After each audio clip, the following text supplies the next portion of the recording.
Қандай тапасы жасалмай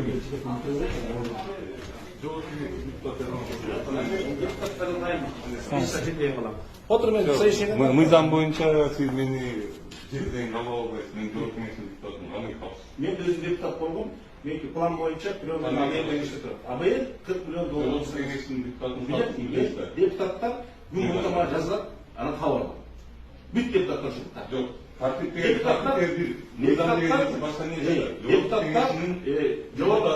сизден кабыл алам. Биз кабыл алам, АБЭ турат. Ушта ыйланат. Ушундай норма. Сиз эл катар Мен эл катар эмес, мен жогорку кеңештин депутатымын. билип атам. Сиз бир күн жазып коюшуңуз керек. Андай жок мен. Мыйзамда мен ошондой, мен тартип менен кабыл алам. Сиз тартип менен эмес, сиз мыйзам менен кабыл Мен аласыз. эшикте сиз аны кетпеңиз.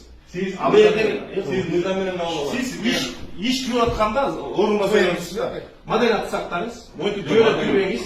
Мектеп тартып окутпаңыз. Сизди керек деп айтып эмес.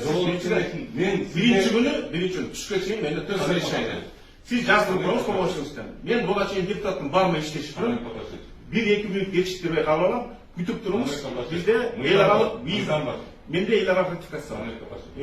Мыйзамда депутат мыйзам эшикте кирип келип чогулуш болуп атканда сиз ишке тоскоолуп атасыз. Кабыл албайсыздар. Мен кабыл алам, 5 мүнөттөн кабыл алам. Кандай 5 мүнөттөн, качан 5 мүнөт? АБЭ турат, тек АБЭдин менен кабыл алам. Мен мыйзам боюнча Мыйзам боюнча, кайсы мыйзам боюнча?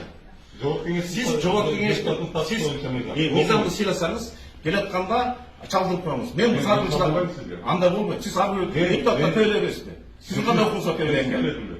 Сиз чогуш кылмаса кабыл албайсыз деп турат. Мыйзам боюнча турат. Буякта жардам сурады. Орун баштап турганда Кабыл аласыз, албайсызбы? мен тартип боюнча кабыл алдым. Туңузбу? Мыйзам боюнча кабыл аласыз.